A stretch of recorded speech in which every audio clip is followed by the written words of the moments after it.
I stood at my home office window on that frigid January morning, watching Rebecca load her designer luggage into her Tesla. My wife of 8 years moved with the practiced efficiency of someone who'd done this many times before. Another pharmaceutical conference, she'd said. Vancouver this time. 3 days of presentations, networking dinners, the usual. She'd be back Monday evening. "Marcus, I'm leaving," she called from downstairs. I made my way down slowly, gripping the banister. The chronic fatigue had gotten worse over the past 18 months. Some days, just walking down the stairs felt like climbing a mountain. My doctor, Dr.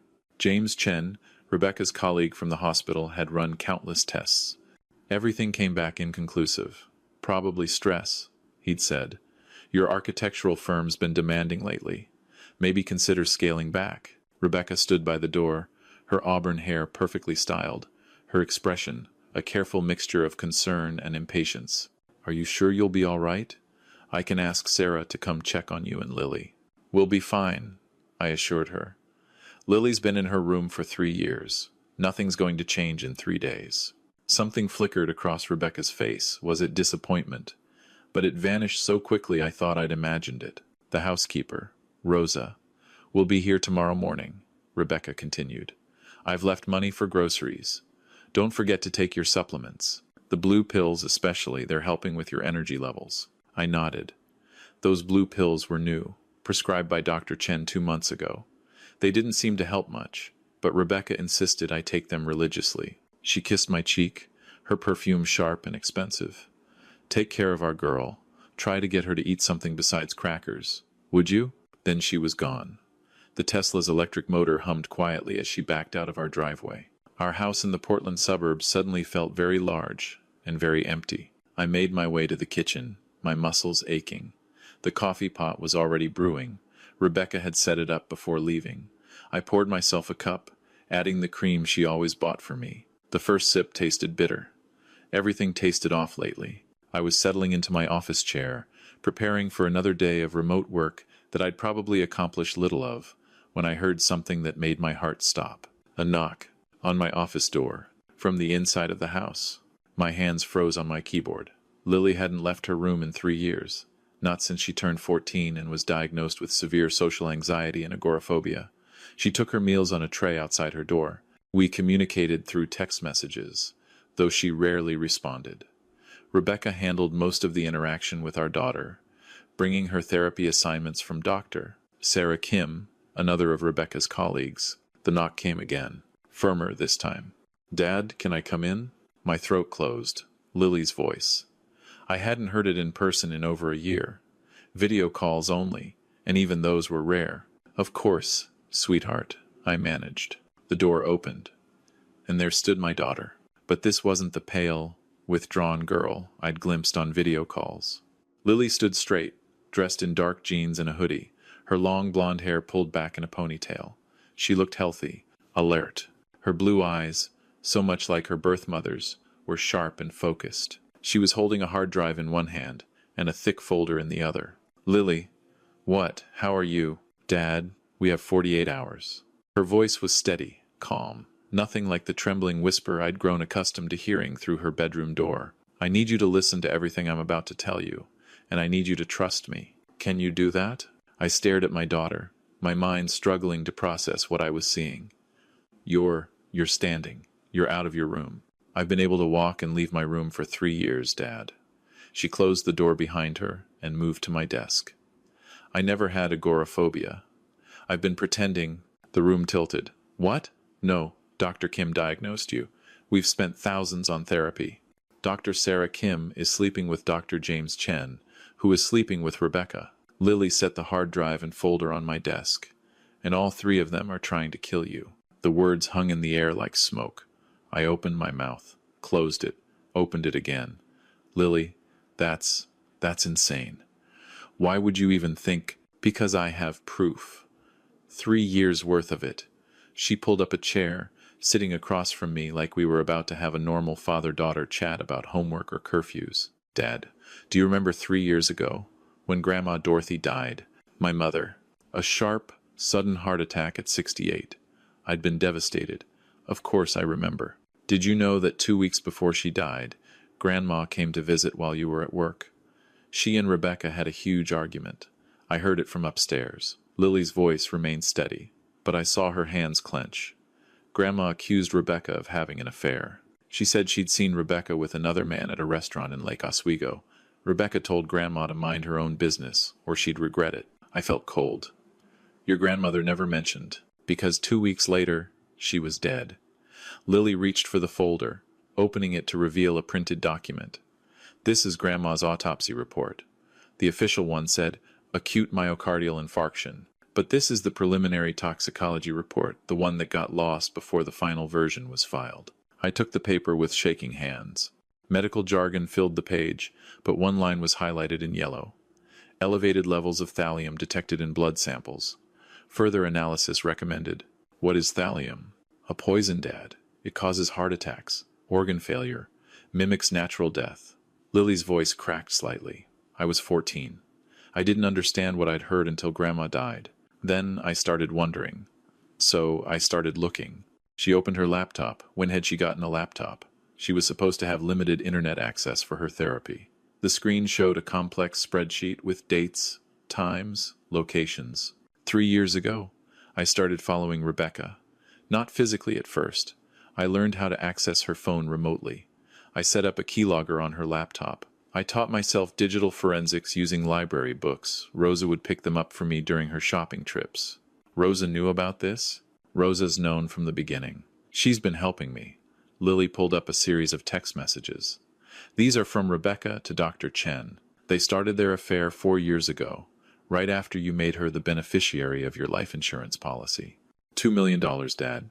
That's a lot of motivation. I stared at the messages. The intimate language. The planning of secret meetings. The complaints about Marcus being too trusting and this taking too long. This could be faked, I heard myself say, even as my stomach churned. I thought you'd say that. Lily pulled up a video file. This is from 8 months ago. I installed a camera in your bathroom medicine cabinet. She pressed play. The footage showed Rebecca entering our master bathroom, opening the medicine cabinet, and removing a bottle of supplements, my supplements. She pulled a small vial from her pocket and carefully added drops of clear liquid to the bottle, shaking it thoroughly before replacing it. My vision swam. Those blue pills, the ones Dr. Chen had prescribed, the ones Rebecca made sure I took every single day. What is she giving me? Thallium acetate in low doses. Slow poisoning.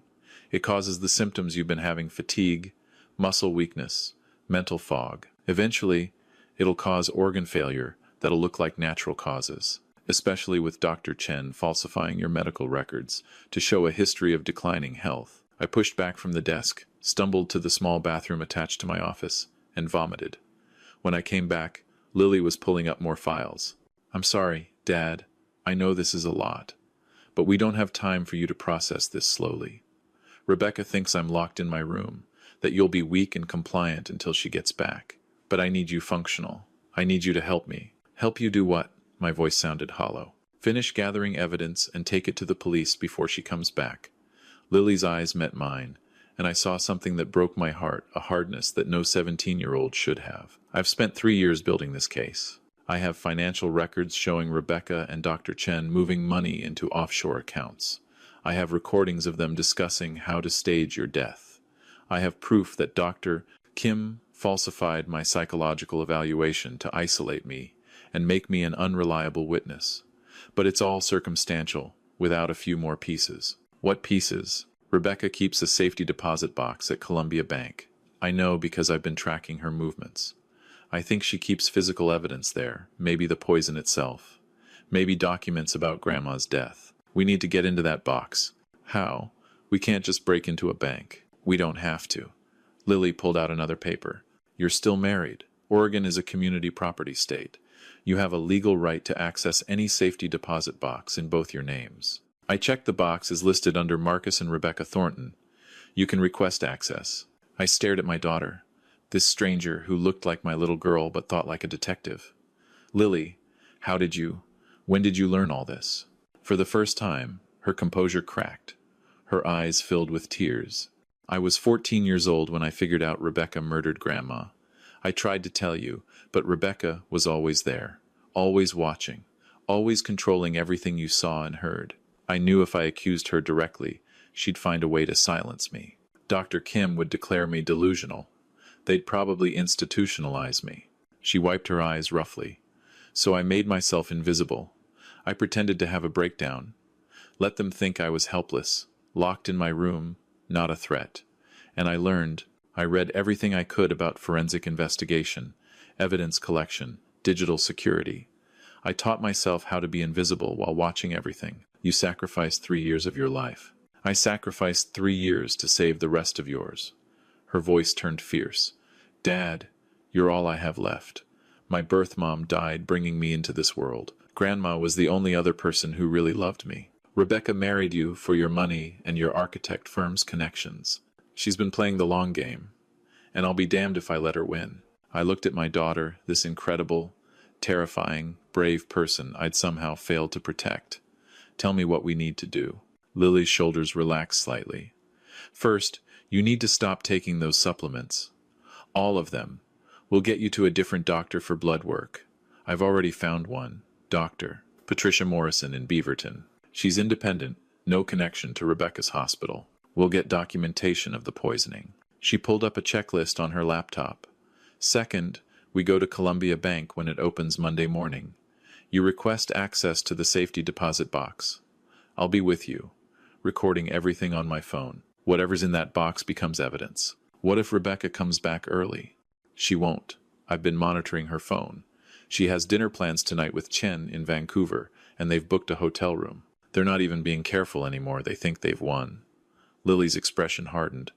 But we need to move fast. Once we have the safety deposit box contents and your medical tests, we go straight to the police. I've already researched who to talk to Detective Lisa Zhang in the Portland Police Bureau. She specializes in domestic violence and homicide cases. I rubbed my face, trying to think through the fog in my brain. How much of my mental cloudiness was from exhaustion, and how much was from poison? Lily, if this goes wrong, if they realize what we're doing, then we're both dead. Her bluntness shocked me. That's why we can't mess this up. That's why I've spent 3 years making sure every piece of evidence is documented, backed up in multiple locations, copies sent to a lawyer with instructions to release everything if something happens to us. You have a lawyer?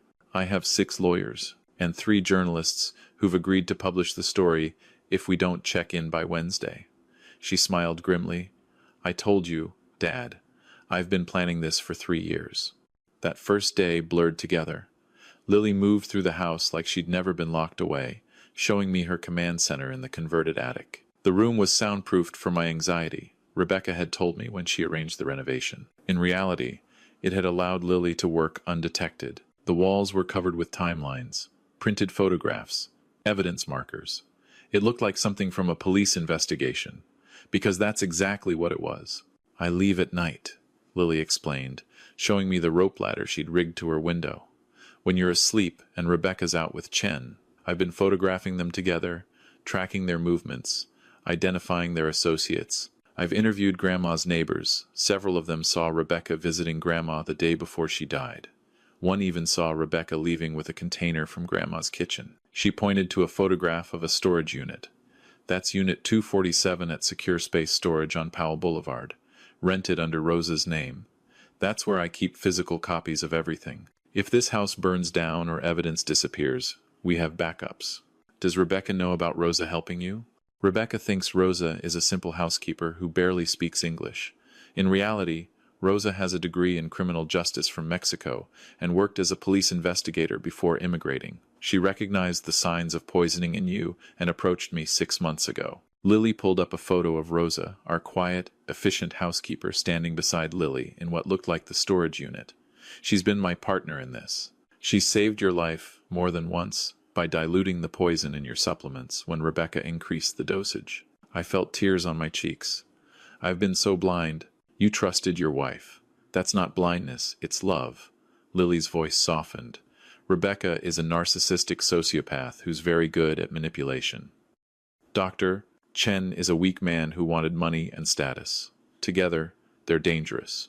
But Dad, they made one critical mistake. What's that? They underestimated me. She looked around her command center with something like pride. They thought a teenage girl with anxiety would be easy to control and dismiss. They forgot that I'm your daughter. And I'm Dorothy Thornton's granddaughter. We're survivors. That night, I couldn't sleep. I lay in the bed I'd shared with Rebecca for 8 years and wondered how many times she'd lain beside me, planning my death. The thought made me sick. Around 2 in the morning, my phone buzzed. A text from an unknown number. "This is Detective Zhang. Your daughter contacted me 6 months ago. I've been investigating. We'll need your statement Monday. Stay safe." Lily had been building bridges I didn't even know existed. Sunday morning, Rosa arrived early. She hugged me, really hugged me, not the polite nod she usually gave. "Mr. Marcus, I am so glad you finally know. Carrying this secret has been very hard. Why didn't you just tell me?" I asked. Rosa exchanged a look with Lily. "Would you have believed me? A housekeeper accusing your wife of murder?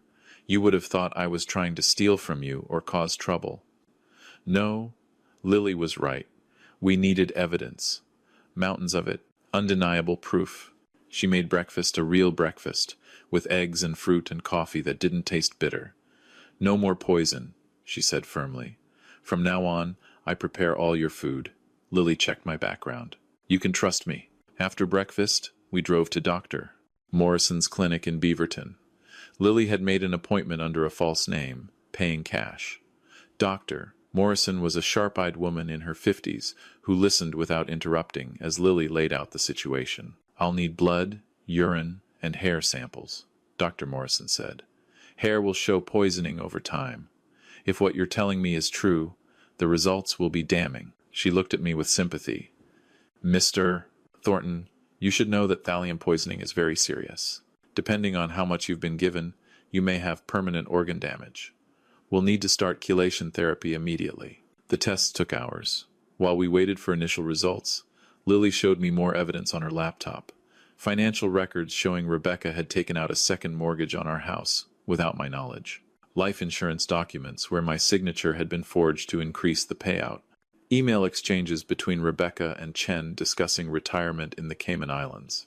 "She's been planning to kill you for at least 2 years, Lily said quietly. "Maybe longer. She killed Grandma to stop her from exposing the affair. She's been killing you slowly to make it look like natural causes. And she's falsified my mental health record, so I'll be institutionalized after you die, ensuring I can never inherit or challenge her. Why not just divorce me?" "Because you have a prenup. If she divorces you, she gets almost nothing. If you die, she gets everything: your life insurance, your half of the house, your share of the architecture firm, your retirement accounts. And as my legal stepmother, she'd control my inheritance from you until I turned 25. That's another 8 years for her to treat my mental illness and potentially have me declared incompetent." The coldness of it took my breath away. "She's been planning to destroy both of us." "Yes, but she forgot that I'm smarter than she is." Lily's smile was sharp. "And I have something she doesn't. I actually love you." Dr. Morrison returned with preliminary results. Her face was grave. "Mr. Thornton, you have dangerously high levels of thallium in your system. You're lucky to be alive. Much longer, and you would have experienced complete renal failure. We need to start treatment immediately." She handed me a printed report. "This is your evidence. I'm also filing a mandatory report with the Oregon Health Authority and the police. This is attempted murder." That night, Rosa stayed at the house with us. She slept in the guest room with a baseball bat beside the bed. Lily set up motion sensors at all the entrances and gave me a panic button that would alert Detective Zhang if we needed help. Rebecca's last call to the house was at 6 p.m., Lily reported, monitoring Rebecca's phone. "She and Chen are having dinner at some expensive restaurant. They're celebrating." Her text to him said, "By this time next week, we'll be free." I felt rage bubble up. How can someone be so evil? "Because she doesn't see you as a person," Lily said. "You're an obstacle, a means to an end. People like Rebecca don't feel empathy the way normal people do." Dr. Kim is the same way she falsified my records for money and access to Chen's pharmaceutical connections. They're all users. Monday morning arrived. I dressed in my best suit Lily had insisted. "You need to look competent and credible," she'd said. "Not like a sick man who's confused. Look like the successful architect you are." We arrived at Columbia Bank at 9 a.m. sharp. I approached the desk with my ID and marriage certificate. "I need to access my safety deposit box, please." The bank officer checked her records. "Box 2847. Under Marcus and Rebecca Thornton? That's the one. I'll need to verify your identity. She checked my driver's license, asked security questions, confirmed my signature. Lily stood slightly behind me, her phone recording everything at an angle the bank officer couldn't see. We were led to the vault. The bank officer used her key and indicated I should use mine. I don't have a key, I said. My wife manages our box. That's all right. We can drill it open. There's a fee. That's fine. 20 minutes later, the box was open. The bank officer left us alone in the private viewing room, standard procedure. The moment the door closed, Lily began documenting everything with her phone's camera. Inside the safety deposit box was a horror show. A ledger recording payments to someone named Victor Martinez, with dates and amounts. Beside each date was a name: Dorothy Thornton, Paul Richards, Samuel Kim. Paul Richards was Rebecca's first husband, I said, my voice shaking. He died of a heart attack 5 years ago. That's when she inherited his money to invest in my firm. And Samuel Kim was Dr. Sarah Kim's husband, Lily said, her face pale. He died last year. Sudden heart failure at 42. She inherited his medical practice. There were also vials. Small, pharmaceutical-grade containers labeled with chemical formulas. And photographs: Rebecca with Chen, Rebecca with Dr. Kim, all three of them together at what looked like a celebratory dinner. And at the bottom, a burner phone. Lily turned it on. The message history was horrifying. Detailed discussions of my treatment plan, updates on my declining health, complaints that I was taking too long to die. And most damning, Victor says he can make it look like a suicide if the poison doesn't work soon. But that's messier. Let's give it 2 more months. Victor Martinez is a hitman, Lily said, screenshotting everything. I've been tracking him for a year. He's connected to 6 suspicious deaths in Oregon and Washington. We boxed everything carefully, maintaining the chain of custody that Lily had researched. Then we drove directly to the Portland Police Bureau and asked for Detective Zhang. Detective Lisa Zhang was a compact woman in her 40s, with sharp eyes that missed nothing. She'd clearly been waiting for us. Her office was already set up with recording equipment. Mr. Thornton, Lily, please sit down. I need you to start from the beginning. For the next 4 hours, we told her everything. Lily presented her evidence methodically: the digital files, the recordings, the photographs, the financial documents. I gave my medical records and blood test results. We presented the contents of the safety deposit box. Detective Zhang's expression grew darker with each revelation. This is one of the most comprehensive civilian investigations I've ever seen, she said finally. Lily, you could have a career in law enforcement. I just want my dad to be safe, Lily said quietly. He will be. Zhang picked up her phone. I'm calling the DA right now. We have enough for arrest warrants for Rebecca Thornton, Dr. James Chen, and Dr. Sarah Kim. We're also going to bring in Victor Martinez. And Lily, we're going to need you to testify to how you gathered this evidence. Can you do that? Yes, ma'am. You should know that some of your evidence, the recordings from their phones, for example, may not be admissible because of how it was obtained. But we have enough clean evidence to build a case. Your father's poisoning is documented. The safety deposit box contents are legitimate. Your grandmother's body can be exhumed and tested. We can do this legally. Zhang looked at me. Mr. Thornton, I'm going to arrange protective custody for you and your daughter until we make the arrests. Is there somewhere safe you can stay? Rose's house, Lily said immediately. Rebecca doesn't know where she lives. That evening, hidden in Rose's small but cozy home in southeast Portland, I watched the news. Rebecca, Dr. Chen, and Dr. Kim had all been arrested. The reporter mentioned a complex murder-for-hire scheme and multiple victims. My phone rang. Rebecca's number. I let it go to voicemail. Her message was ice cold. Marcus, I don't know what lies they've told you, but you need to get me out of here. I'm your wife. We need to stand together. Call me back immediately. No panic. No pleading. Just commands. Even in crisis, she expected to control me. Lily watched me delete the voicemail. You okay, Dad? I don't know what I am, I admitted. Angry, betrayed, grateful to be alive. Grateful for you. I pulled her into a hug. You saved my life. You're the bravest person I've ever known. She hugged me back, and I felt her body shake with sobs she'd been holding in for 3 years. I was so scared.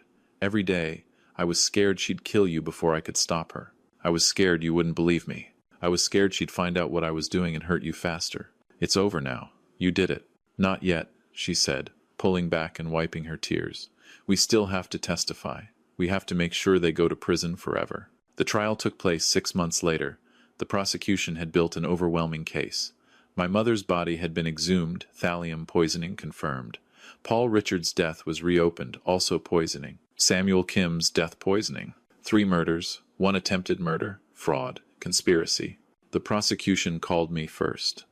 I testified about my marriage to Rebecca, my declining health, the supplements I'd been given. Medical experts testified about thallium poisoning and how it mimicked natural illnesses. Then Lily took the stand. She was 18 now, legally an adult. She'd spent the last 6 months working with a trauma therapist, dealing with the PTSD from her 3-year ordeal. But when she sat in that witness box, she was steady and clear. She walked the jury through her investigation step by step. She explained how she'd taught herself digital forensics, how she'd documented everything, how she'd built a case that even seasoned detectives admired. The jury was riveted. The defense tried to discredit her, claiming she was mentally ill, that her evidence was fabricated, that she'd hacked systems illegally. But Detective Zhang testified that she'd independently verified every piece of evidence. The safety deposit box contents spoke for themselves. My poisoning was medically documented. And then the prosecution played the recordings from the burner phone. Rebecca and Chen discussing my death in callous, mercenary terms. Dr. Kim laughing about falsifying Lily's diagnosis. All 3 of them planning how to spend the insurance money. The jury deliberated for 3 hours. Rebecca Thornton, guilty on 3 counts of murder, 1 count of attempted murder, fraud, conspiracy. Sentence: life without parole. Dr. James Chen, guilty on 3 counts of conspiracy to commit murder, attempted murder, fraud. Sentence: 35 years. Dr. Sarah Kim, guilty on conspiracy, fraud, falsifying medical records. Sentence: 20 years. Victor Martinez, the hitman, took a plea deal and received 40 years in exchange for testimony against his employers. The courtroom erupted. I held Lily as she cried not from sadness but from relief. 3 years of carrying this weight alone, and finally, justice. A year has passed since the trial.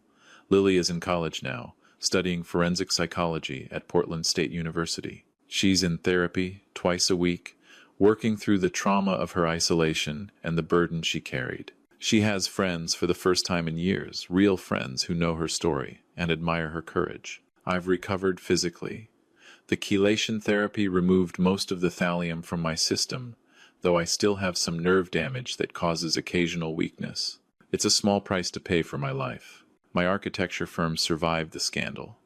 Several of Rebecca's fake decisions were reversed, and were more successful than ever. I've hired Rosa as my office manager. Her skills were wasted on housekeeping, and she's brilliant at organization and management. The victims' families received restitution from Rebecca's assets. My mother's name was cleared. No one believes anymore that her death was from natural causes. Paul Richards' family finally has closure. Samuel Kim's family has peace. I've started dating again, though very slowly and carefully. Trust doesn't come easily after what I experienced. But I'm learning. Lily and I are closer than we've ever been.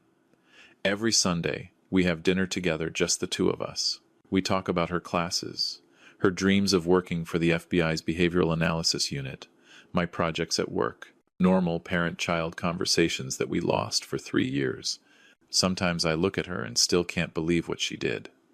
At 14 years old, when most kids were worried about homework and social media, she was building a murder investigation. She sacrificed her adolescence dances, dates, friendships, normalcy to save my life. She's the hero of this story, not me.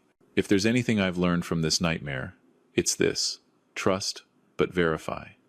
Love doesn't require blindness. I trusted Rebecca completely and never questioned the narrative she built around our lives.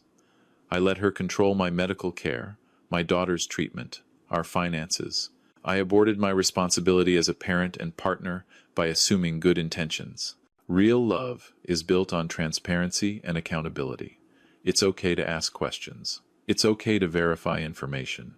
It's okay to trust your instincts when something feels wrong. And if you see someone isolating you from family, controlling your access to information, or making you doubt your own perceptions, those are warning signs. Coercive control is real, and it's a form of abuse that often precedes physical violence. To anyone reading this who feels foggy, tired, controlled, or manipulated, please get a second opinion. See a doctor your partner doesn't recommend. Talk to a friend your partner hasn't vetted. Trust yourself. And to parents, listen to your children. Really listen.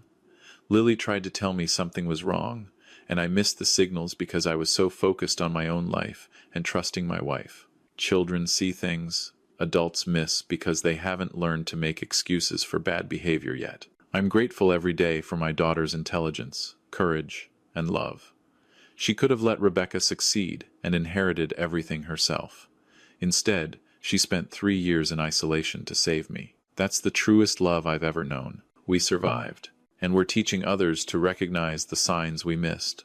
So maybe, just maybe, we can prevent this from happening to another family. Because the most dangerous monsters aren't strangers in dark alleys. They're the ones who sleep beside you, who know your weaknesses, who have your trust, and the only defense against them is awareness, vigilance, and the courage to speak the truth even when everyone else believes the lie.